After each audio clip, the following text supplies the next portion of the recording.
Are you sure about that? Huh?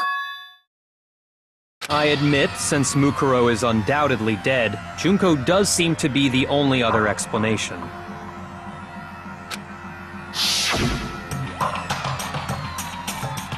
But we saw her get impaled. She died right before our very eyes. If Junko were still alive, the death we saw would had to have been some kind of charade. But you yourself confirmed she was dead, did you not?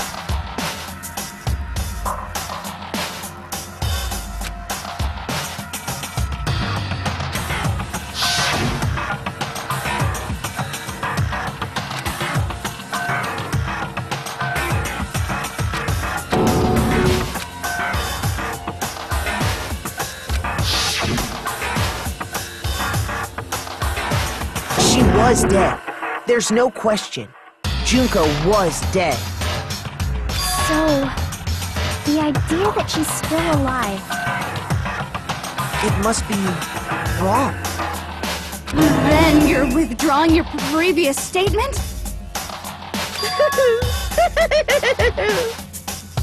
I know you gave it your best shot, but too bad. I guess your conclusion was a dud. Too bad, too bad. This case hasn't been decided just yet. Oh? You haven't given up already, have you, Makoto? No! Of course not! There's no way I'd give up that easy! That's all well and good, but how do you intend to solve the problem standing in your way? Junko absolutely died. Mukuro absolutely died. Then both of them are dead, right? There can't be any kind of survivor story. I think we need to look at this from the opposite direction. Huh? The opposite direction? Let's assume Junko is still alive. If so, how could she have survived?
Now I understand! That's it! What if she switched places with someone else? Switched places? That's right! Before the spears could kill her, she got someone to take her place! Specifically, Mukuro Ikusaba! Then that would make it Mukuro's corpse that showed up later. Which is why the body's height and weight and everything match Mukuro's profile, right? I don't know anything about this switching places thing, but... that had to be Junko who got stabbed to death, right? Yeah, you're saying they switched? When could they even have done that?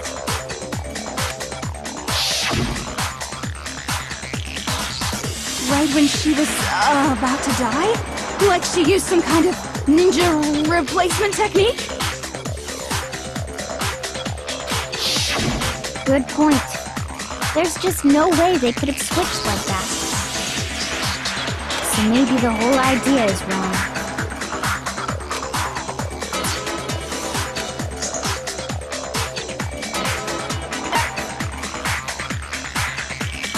I got it! The two of them may have switched places from the very beginning. What? From the beginning? Yes, from the moment we first met. If that's when they switched,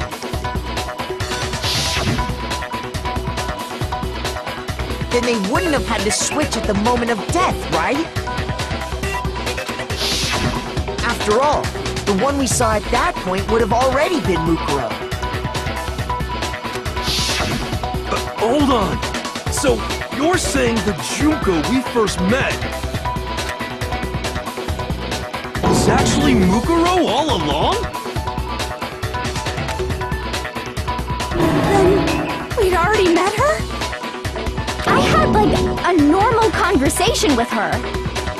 When we first met, none of us knew who anyone else was. So Mukuro could have simply told us her name was Junko, and we never would have known the difference. That would easily allow the two of them to switch places from the very beginning. Wait, but Mukuro had a tattoo on the back of her hand, right? Junko never had any tattoo like that, did she?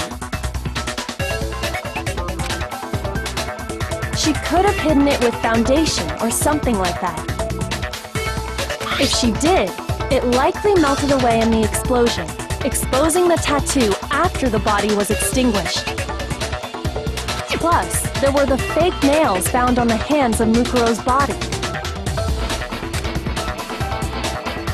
They were the same fake red nails she was wearing when we all met for the first time. But if she really did use foundation... Correct. Even if there was no tattoo on her hand, I couldn't say for certain it wasn't Mukuro.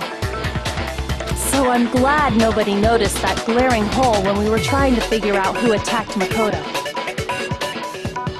But too bad for you, Monokuma. You can't deny it anymore. Wait, so this whole thing was a setup from the very beginning? If that's true, it was quite an elaborate plan to be sure, making it look like Mukuro was Junko. The reason such an elaborate plan was possible is because the two of them were working together. so Mukuro, the ultimate despair, teamed up with someone like her. In other words, it would be fair to say that Junko herself was also the ultimate despair. What's wrong? Lost the will to fight back? I think he's just afraid. Afraid? What's that mean, afraid? Fear is only possible where hope is possible. I only have despair, so fear is an alien concept to me. Then why haven't you been saying anything? Because it's a bunch of nonsense. Junko's my secret identity. As if. Then why did you try and protect Junko's real identity? I tried to protect her identity? When did I do that?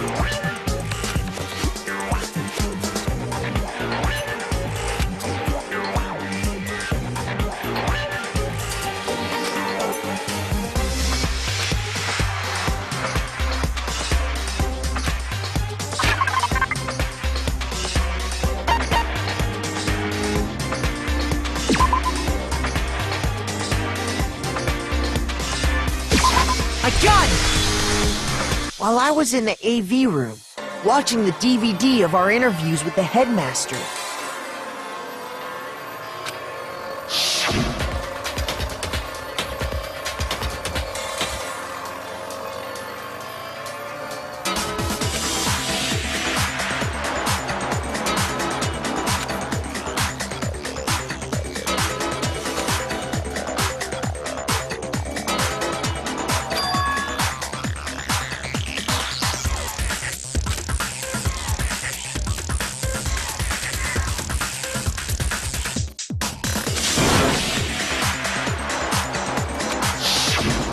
you made sure I couldn't finish watching the video. And the reason you did that is because you didn't want me to see the real Junko, did you? Oh, yeah! If everyone was in that video, of course Junko would have had to show up. And if Makoto saw the real Junko, it would have been totally obvious that the Junko we met was an imposter. That whole power outage thing was just a fluke!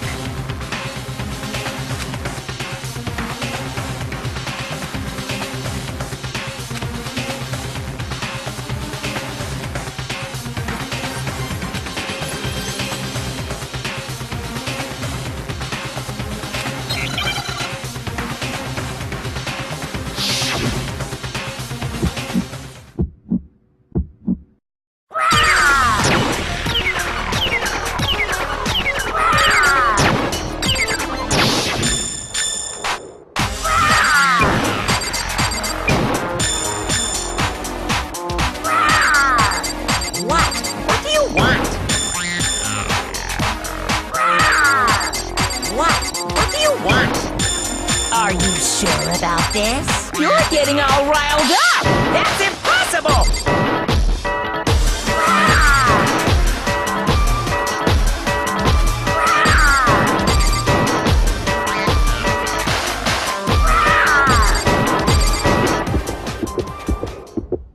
That's impossible! This should prove it.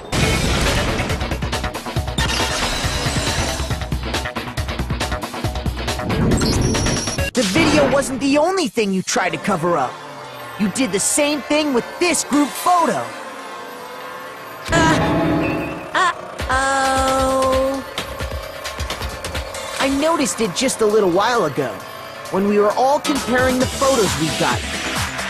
In all the photos, there's a certain similarity, an unusual circumstance. What's so unusual about them?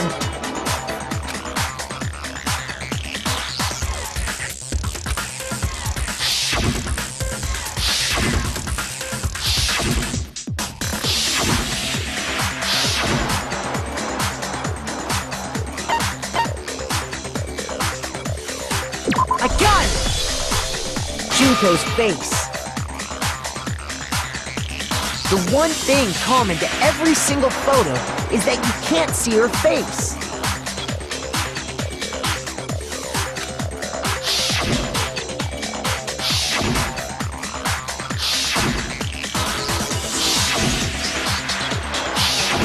It's hard to believe her face would just happen to be hidden in every single picture, don't you think? And on top of that, in this photo, you can see that Mukuro is clearly visible.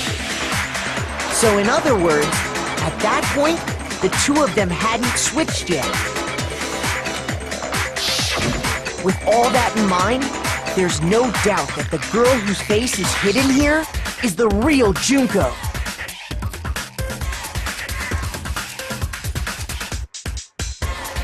Which is why you had to have pictures that didn't show her face.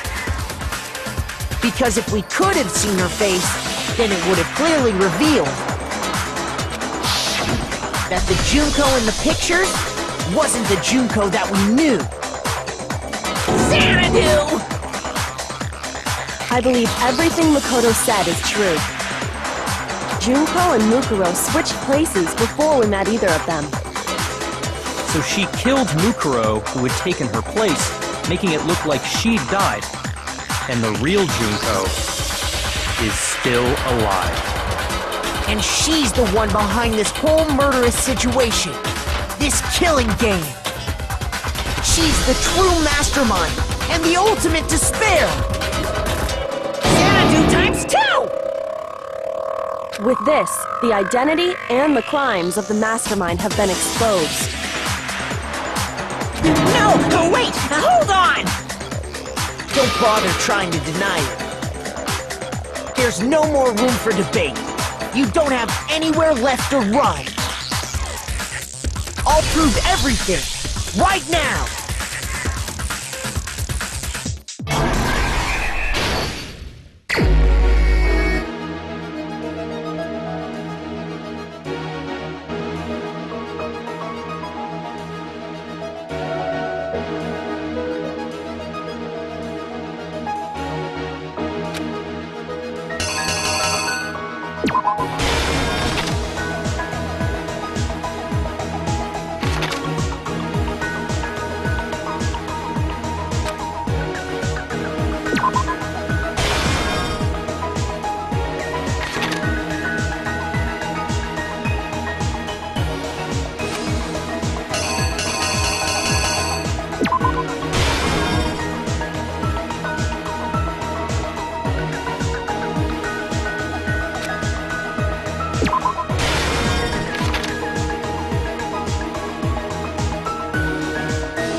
You!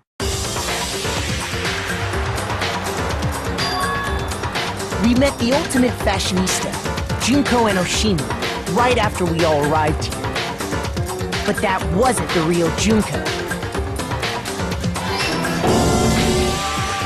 The girl we saw before us was actually the 16th student who had taken Junko's place. And that girl's name was Mukuro Ikusaba.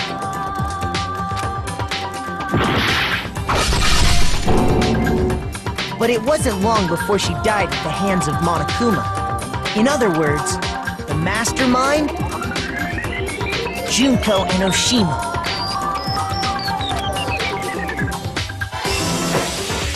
Her body was kept in a biolab, which had been converted into a morgue, until Junko decided to put her body to use. Junko dragged the body out of the biolab, using the tarp to carry her to the garden. She fabricated the murder to try and frame Kyoko, who proved to be one big thorn in her side. Meanwhile, she wanted us all to think Mukuro was still alive and hiding somewhere inside the school.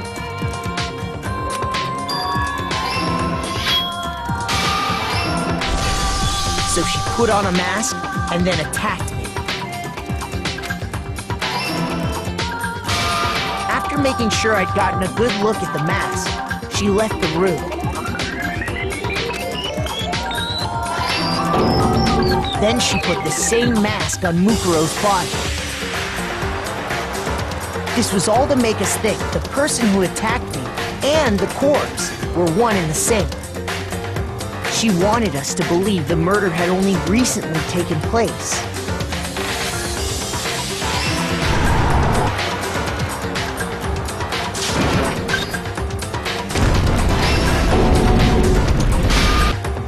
Finally, by strapping a bomb to the body, she was able to destroy any remaining evidence. She needed to hide the body's true identity. She had to make sure we didn't find out it was actually the same person we'd met in the beginning. This is the truth behind Mukuro's murder. And the one who carried it all out is the true mastermind. The one controlling Monokuma.